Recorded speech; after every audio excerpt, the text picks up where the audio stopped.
بسم الله الرحمن الرحيم الحمد لله وكفى والصلاة والسلام على الحبيب المصطفى صلى الله عليه وعلى آله وسلم تسليما كثيرا.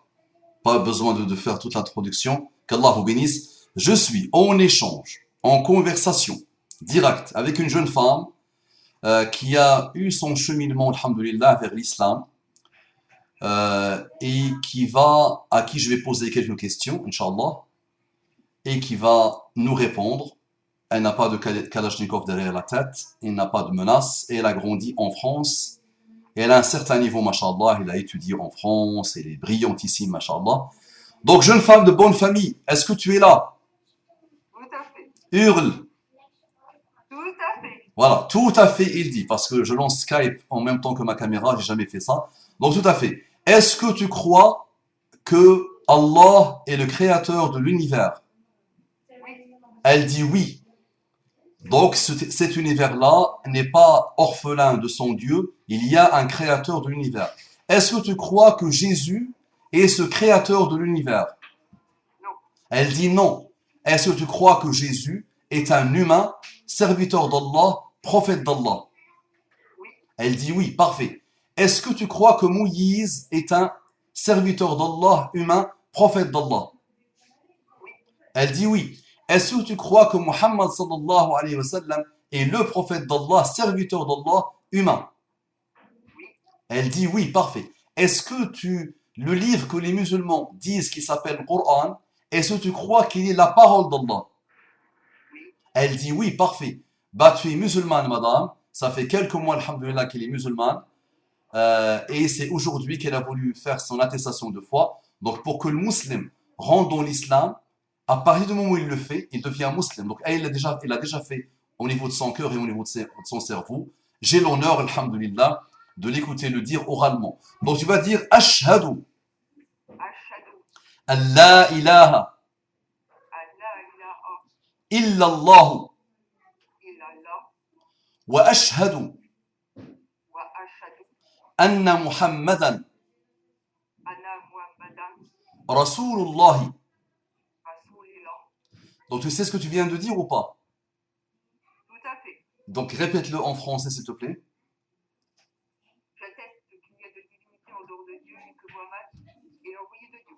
Voilà, elle a dit Mohammed parce qu'elle n'a pas encore appris le Ha, mais je vais lui apprendre le Ha. Donc j'atteste qu'il n'y a pas de divinité en dehors de Dieu, Allah, et que Mohammed est le prophète d'Allah.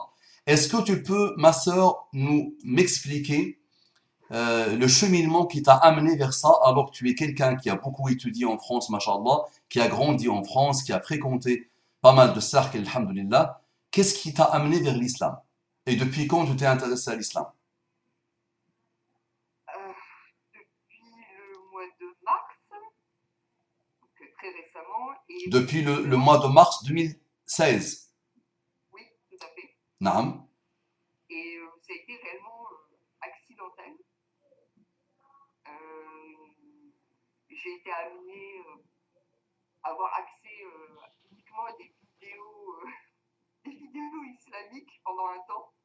C'était à peu près la seule chose que j'arrivais à faire passer sur mon ordinateur pendant que je travaillais. Et puis le sujet m'a intéressée. Voilà. Naam, le sujet m'a intéressé, c'est une belle réponse, mais chemine un peu. Qu'est-ce qui t'a attiré finalement? Parce qu'il est noyé l'islam dans beaucoup de refus, dans beaucoup de combats, subhanallah, dans beaucoup de dégâts faits par les musulmans dans une période de guerre. Ça veut dire mars 2016, nous sommes aujourd'hui c'est quel mois aujourd'hui? C'est novembre 2016, c'est-à-dire il y a quelques mois, c'est en plein guerre médiatique, c'est en plein guerre en Syrie, en Irak, c'est en plein instabilité. Comment se fait-il que tu as pu le choisir quand même? Alors en plus qu'il soumet la femme avec tout ce qu'on entend sur lui. C'est quoi le cheminement avec des mots à toi, avec tes phrases à toi? C'est quoi le cheminement qui t'a amené vers ça? Justement, il y avait beaucoup de désinformation à l'époque. Et trop de désinformation pour que ce soit honnête. Et de fait, on se pose des questions. Et les réponses ne peuvent être que dans les livres des musulmans et pas dans la télévision. Parfait. Donc la réponse ne peut être que dans les livres de musulmans avec S et pas dans la télévision. et le livre des livres s'appelle le Coran. Donc tu as vu des approches de le Coran et de ce qu'on appelle la Sunna par les musulmans, fuqaha, ulama, scientifiques, savants, qui ont essayé d'apprivoiser un peu le Coran et la Sunna. Donc toute cette étude-là t'a fait dire aujourd'hui que, rationnellement parlant, je le dis avec mes mots, le Coran est la parole d'Allah et qu'il y a un Dieu pour l'univers et que Mohammed n'est pas un imposteur. Tu confirmes tout ça? Je confirme tout ça. Parfait. Est-ce que tu as des choses à rajouter? Je te sens avare. Alors que tu es un esprit raffiné, masha'Allah. Ah, très rapidement, c'est vrai que quand on commence à s'intéresser au Coran et à l'islam de façon générale, on va s'intéresser aux écrits des savants. Et c'est là où on va trouver une très belle logique. Il y a vraiment un côté très scientifique, très mathématique, très logique. Et après, ça devient une évidence. Ok, continue, continue, continue. C'est pas évident. Qu'est-ce qui attire ton attention aujourd'hui, quand tu vois les combats des musulmans sur Internet et des non-musulmans envers les musulmans sur Internet? Qu'est-ce qui attire? C'est quoi les premières choses qui te viennent à l'esprit quand tu observes tout ça? Toi qui n'arrêtes pas de les observer, de les apprivoiser. La désinformation, c'est le gros problème. Méfions-nous alors de la désinformation.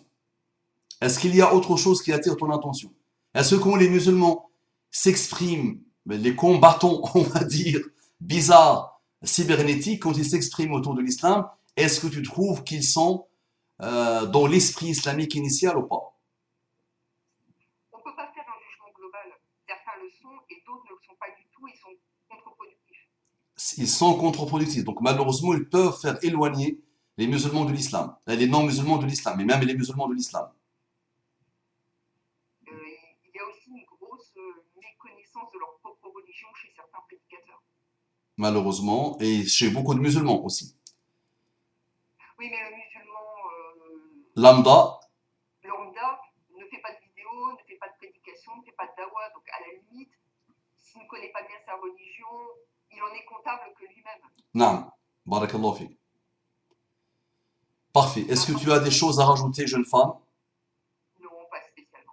On n'a pas dit le fameux takbir solennel. Takbir Allahu Akbar.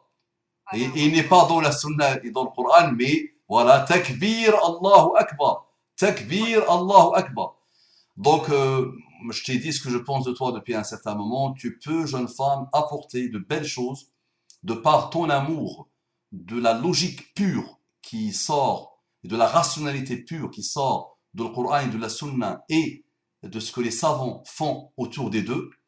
Donc tu peux beaucoup apporter. Donc actuellement, je travaille avec cette sœur sur un livre, alhamdulillah, et nous allons travailler sur d'autres livres, inshallah. Donc continue sur ta lancée. Les musulmans maintenant ont besoin de toi, parce que c'est vrai, il y a du sectarisme, il y a de la désinformation qui est faite même et surtout par les musulmans eux-mêmes. Donc il y a un travail maintenant qui va devoir passer par toi et par des gens qui, inshallah, qui vont venir, qui sont peut-être là et qu'on voit pas beaucoup. Vous allez devoir faire un travail pour que les musulmans et les non-musulmans, inshallah, récupèrent cette honnêteté intellectuelle pour ne plus désinformer et ne plus se désinformer. Et surtout pour qu'ils soient honnêtes par rapport à la parole d'Allah et la parole de son prophète Mohammed sallallahu alayhi wa sallam. Ok? Est-ce que tu as des choses à rajouter? Je pense qu'à la fin, tout le monde va devoir retrouver la paix, le salam. Allah yajazik. Ah ouais, on va finir avec ça. À la fin, celui qui adopte, inshallah, cette honnêteté intellectuelle et cette crainte d'Allah quand il s'approche de l'islam, qu'il soit musulman ou pas musulman, il retrouvera la paix. Ce n'est pas par hasard qu'Allah a appelé cette religion avec une racine, sin, lam, mim, qui parmi les définitions, c'est la paix. Qu'Allah te bénisse, jeune femme. Ne m'oublie pas dans tes invocations. Restons en contact, inshallah. Assalamu alaikum wa rahmatullahi wa barakatuh. Donc j'arrête la vidéo et je suis à toi sur Skype. De toute façon, on a presque fini. Allez, les amis, salam alaikum, assalam.